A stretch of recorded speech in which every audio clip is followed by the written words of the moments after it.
Welcome. My name is Eric Jackson. I'm the custodial supervisor for the Cedar City Temple. Thank you for volunteering to come clean at the temple. We just want to briefly explain a few things to you so that you understand what is expected of you before you get there. When you first get here to the temple, after you've checked your recommend at the recommend desk, you'll come down to the basement.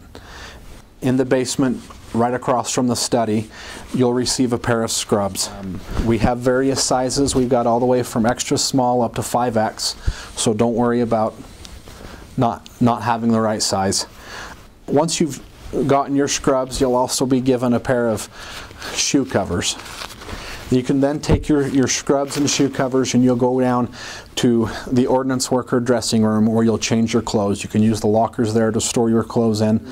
We ask that you come in your Sunday best. It is the temple. You want to still be respectful, but because of what you're going to be doing, you'll want to wear shoes that are comfortable to clean in. As you're all divided up into different groups, each group will have a floor supervisor. The floor supervisor will be given a clipboard like this.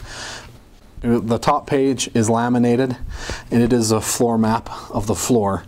We've also given you a marker that you can use. The floor supervisor will use it to go ahead and check off as the rooms are cleaned, as the floor's cleaned, to help you know what's been done and what still needs to be done. I can only show you part of this map, but we do have, on the map, we have marked where the closets are. Each floor, it will show you where the closets are. If you have any questions, you can go to those closets and you can get more supplies. The coordinators also know where the closets are, or you can find a member of the full-time staff who can show you. These clipboards also they all have a copy of the assignments, all of the things that you need to do, the things that you shouldn't do that we talk about before you start. Then we have a copy of the different assignments, the vacuuming, dusting, and mopping, garbage, glass, and general cleaning. And they all have a copy of the restrooms. Even though the restrooms will be their own group and they'll be doing their own thing, you have this here for your own reference. And then the last page is kind of a return and report. If you ever find anything, you know, as you're cleaning, you find a scrape in the wall or a stain in the carpet or a light bulb that's out, this is where you would write it. You write the date, what the issue is. You don't necessarily need to worry about the supplies needed. We'll take care of that. And then you're going to write who reported it. And then at the end of every day, the full-time staff, we take these and then go see if there's any issues that we need to address. Your floor supervisor is going to give you an assignment. Once you've been divided up into different floors, you'll go to your floor. The floor supervisor will then be the one who will assign out who's doing what. Once you've completed an assignment, please report back to your floor supervisor so they can mark it off and so they know what's been cleaned and what hasn't been cleaned. We're going to talk about dusting. So first off, we have a couple tools to help you dust. One is a Swiffer duster. The Swiffer dusters open up to various positions. They also extend out so that you can reach to various things. One thing we want to explain to you before you dust, for example, on this lamp, you're going to want to dust the outside of the lamp, but you're not going to want to dust inside because the light bulbs on the lamp will actually melt the duster itself, the heat from the light bulb. So you're not going to want to stick your duster in. You're just going to want to dust on the top. You can grab with the other hand to hold things steady as you go around and dust if you're afraid of knocking something over. When you're dusting, you do not have to dust several times. You only need to go over it once unless you can visibly see the dust didn't come off the first time. Also, this is a chair L, but sometimes there's baseboards. You're going to treat them the same, and you just run your duster over. You're more concerned not with the face of it, but down in these nooks and grooves of things. That's what you're trying to dust. Sometimes you may have to push to get your duster in there, and you can just run across the whole thing. Same with tables. Even though this table is going to get wiped later, you'll still want to dust it before it gets wiped and sanitized. So you just want to bring your duster over and dust what you can. You'll also want to dust the legs of the furniture Anywhere dust is going to collect. If it's somewhere that's going to be carpeted, it's much easier to get it with a vacuum than with a duster. So on here you would only dust the legs. On door frames, same thing. You're looking for dust in these areas. You see how dusty that is?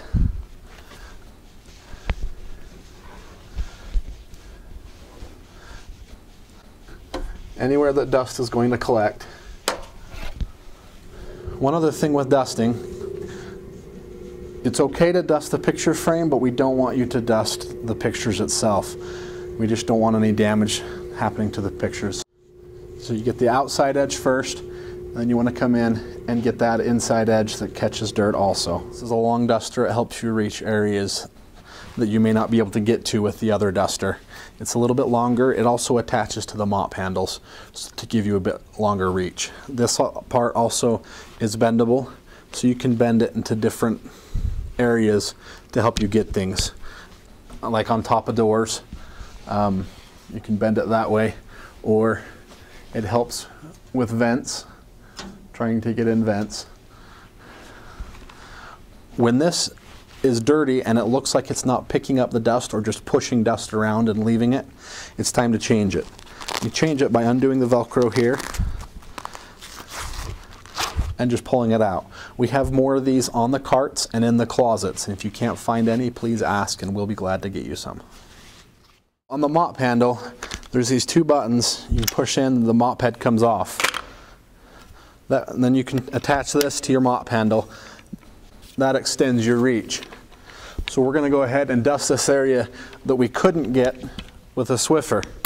If we go ahead and bend an edge a little bit, and you reach this up, and now we can reach up here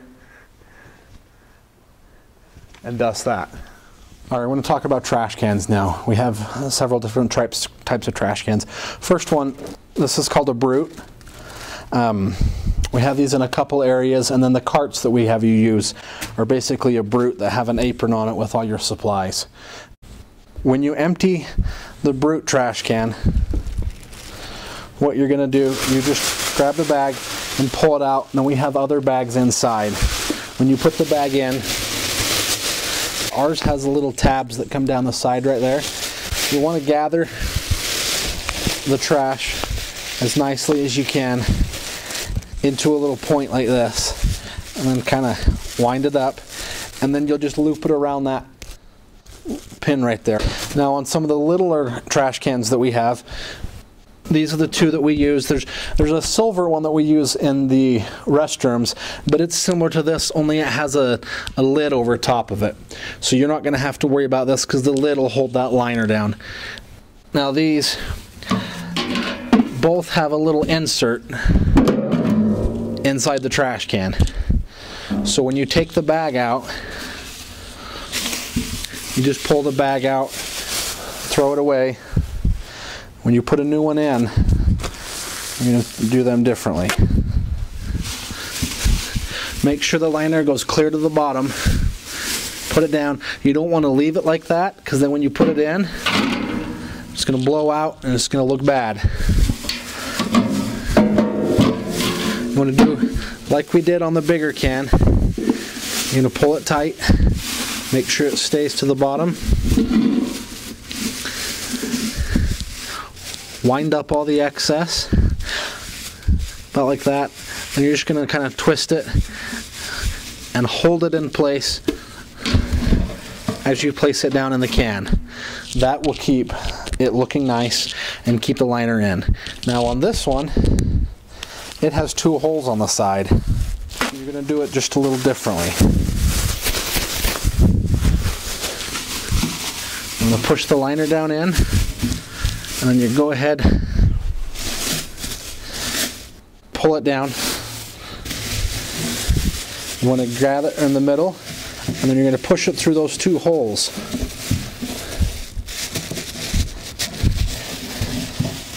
And that will keep the liner in place and hold it secure.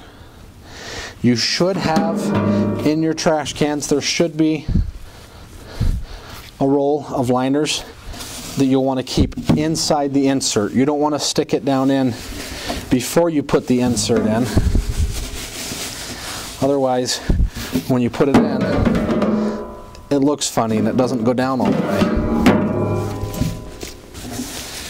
You want to keep it inside the insert, then that insert will go down flush and look nice. When vacuuming around furniture, you want to try as best you can to get underneath. You don't necessarily have to move the furniture in the temple. You can just leave it where it is and then vacuum as best you can with the vacuum underneath without slamming into the furniture. You want to go as softly as possible so that if you hit it, it doesn't leave a scratch or a ding or a dent. And then if the vacuum doesn't reach all the way, you can pull the wand out and you can use the wand to get underneath. Now you'll also want to use the wand on the furniture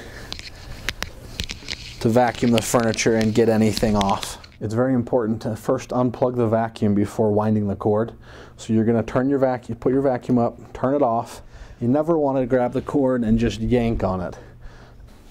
You want to walk up, grab at the plug itself, and pull out. Yanking on the cord causes it to fly through the air and you can damage the wall or accidentally hit other people.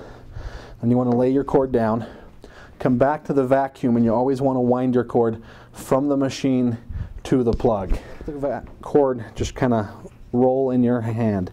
You'll feel it if you just kind of force it, you can feel the cord kind of want to do its own thing. I usually just kind of use my 2 fingers, and my last 3 fingers just kind of support it while my 2 fingers roll the cord.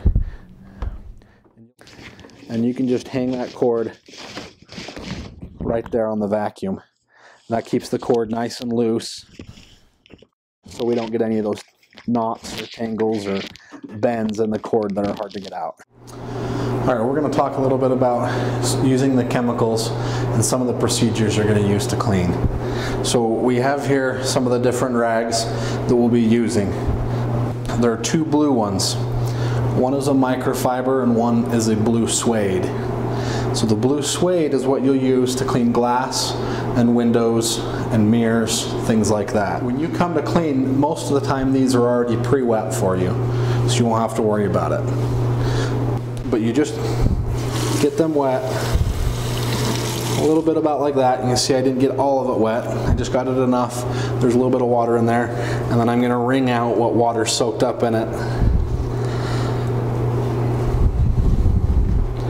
Just like that. So it's just a little damp. You don't need it overly wet. Then you're going to clean your mirror, and you're going to want to go from edge to edge. You don't want to stop in the middle. If you stop in the middle,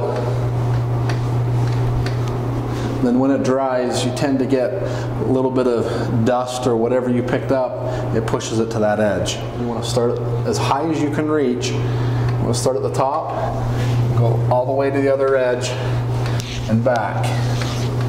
Sometimes you have to spend a minute on the spots and then go all the way over. Once you've got it all done, then I always like to go around the edge and clean up anything you may have pushed to the edge. When you're cleaning windows, on the outsides of the building there are a few windows that are stained glass. If there's a solid sheet of glass in front of those windows, you're okay to clean it, but if the stained glass or leaded glass is exposed, we only want you to dust it. Don't use these on it because it's very thin and it's easy to break. So we don't want you to be responsible for breaking it. You'll just clean solid sheets of glass. When cleaning with the chemical, you want to make sure you have gloves on. We have safety glasses that we can give you if you'd like to use them. This is the chemical you'll be using. It's called antibacterial all-purpose cleaner. This is safe to spray on all surfaces inside the temple. You do not want to, however, you do not want to spray it and then wipe it. You want to take your cleaning rag and you're going to apply it directly to the cleaning rag and then wipe the surface. We're going to talk about the different colors. The blue, the green, and the yellow, and then the mops. So the blue, this is the rag that you'll use outside of restrooms. You'll use this to wipe down doors, walls, light switches, desks, counters, any kind of contact point, you'll use this to wipe outside of restrooms. Inside of restrooms, that's where you'll use the green. This is to wipe down your counters, walls, doors, handles, anything inside on paper towel dispensers, things like that. And again, you spray the chemical onto the rag first, and then wipe the surface that you're going to clean.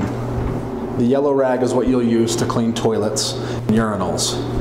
And on the toilets and urinals, it's a little safer to spray the chemical onto the toilet. So you want to go ahead and you want to spray down the urinal. And then the first area you're going to wipe is you're going to wipe the chrome piece, because you don't want to wipe the urinal or toilet and pick up any debris off there and then come up here and wipe this where people touch. You're going to wipe this first, and you're going to wipe the wall behind it. And you're going to wipe the top. Then you'll come down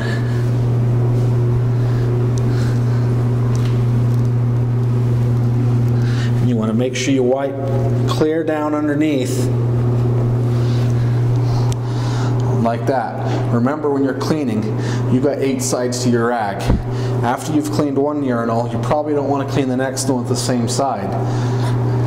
So if you're not comfortable grabbing the side you just cleaned with to use this side, you can go ahead and flip it, and you got another side here. You got one more side here. Open your rag and fold it the other way, and you've got 4 more sides. So you technically have 8 sides to your rag that you can clean with. Going to clean a toilet, same thing. You can go ahead, spray the surface, and you take your clean rag, and first you're going to start with where people touch. So you want to wipe the handles, the tops, and wipe around. You do not want to wipe your grab bars with this, because this is what you're cleaning the toilet with. This is where you would use the green rag. Wipe the top of your seat, wipe the underside of the seat, wipe the rim. You do not have to go in and clean inside the bowl. If there's anything in there, the full-time staff at the temple will take care of this. You're just worrying about the outside. Make sure you wipe anywhere that there's drips.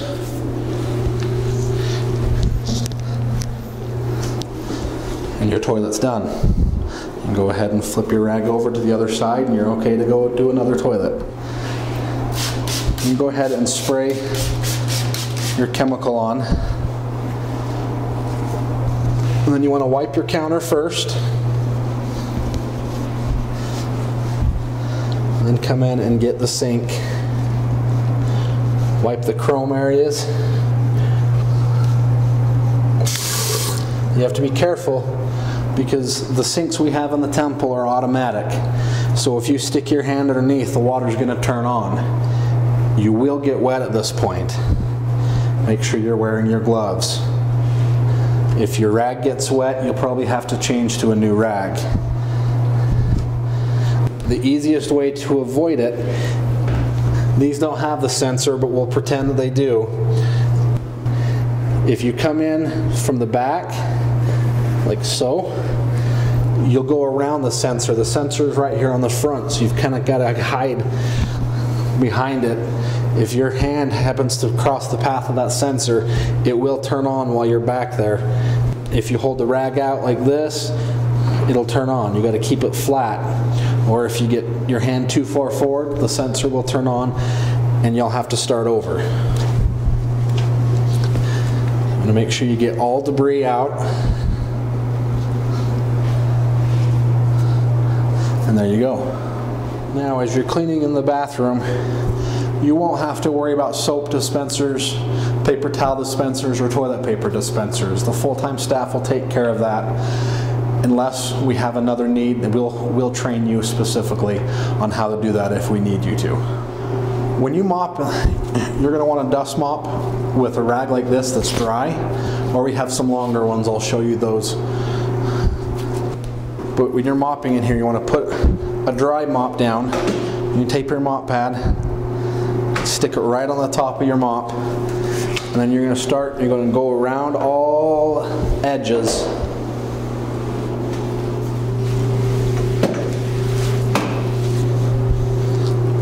Be careful mopping underneath urinals and toilets, because if there's anything wet on the floor, you don't want to take your dry mop through that, because it will get stuck in it and then you'll drag it across the floor. So you always want to make sure there's nothing wet underneath. After you've done your edges, then you want to come back and you're just going to go across and get your middle. Make sure you're doing the figure 8 or the S as you turn. When you get to an edge, you always want to keep this edge facing toward you. That keeps all the debris going with you. You never want to sweep like this. That'll just push all the dirt to the edges and leave it there. You want to bring all the dirt with you and gather it. Pretend like you're playing hockey and this is your hockey stick and the dirt is the hockey puck and you're bringing it with you. You also don't want to walk in front of it, because then any dirt that's tracked onto your shoes is going to remain. Stay in front of your mop and bring it with you. When you get to an edge where you're going to stop, you just pick up your mop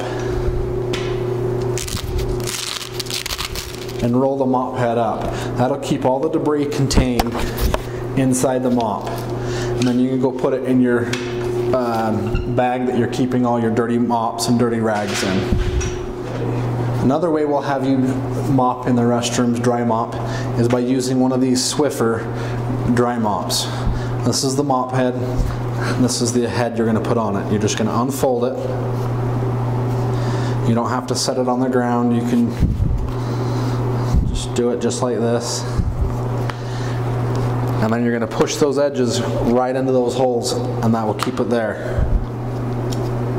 Then you're going to want to do the same thing if dusting with these. You want to do all your edges. And once you've got the edges to the room done, you want to do the same figure 8, getting all areas. Once you've got your restroom cleaned with the dry mop, you can go ahead and just pull this out. You can throw it away, and then you're going to wet mop. You want to make sure that dry mopping and wet mopping are the last things you do in the bathroom, because once you've wet mopped it, you can't walk in over top of it. Now these are wet, so you'll want to be careful because they'll drip. You can do the same thing. Just tuck them around the back and push them in the holes.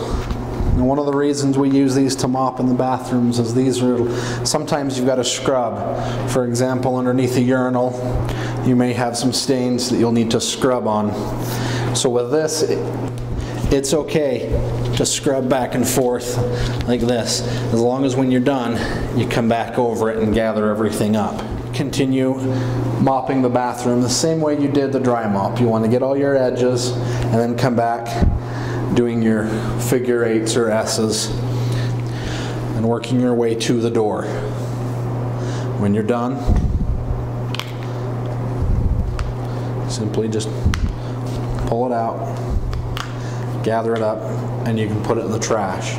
Don't ever put it in the trash that you just emptied. If you came in and cleaned this restroom and you emptied the trash, you don't want to fill it back up with trash.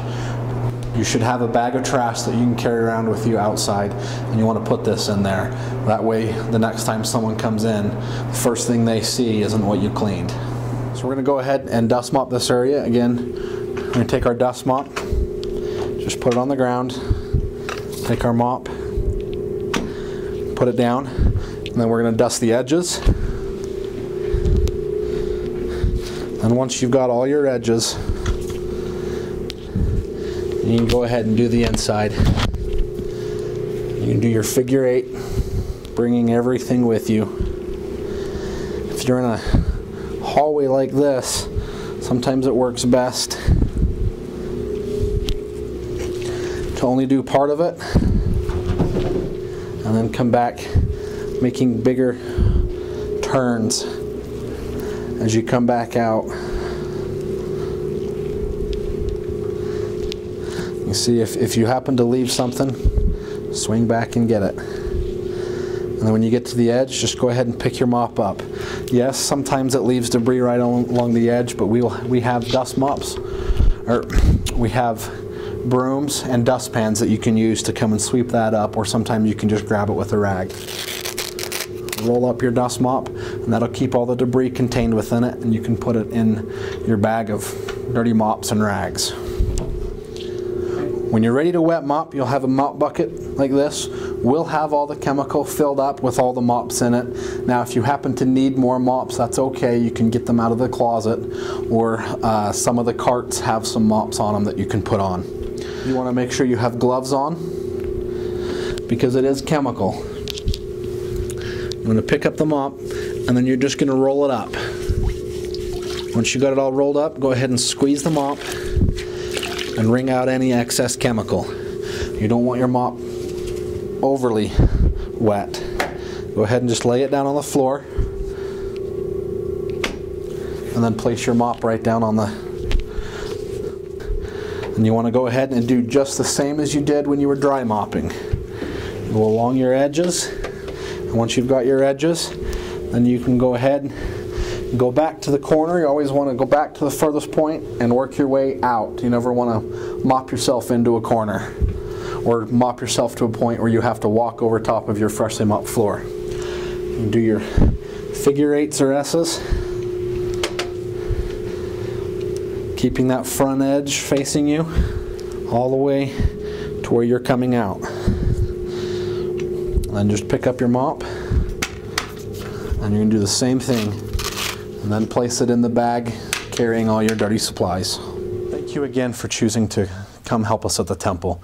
We greatly appreciate the sacrifice you're giving.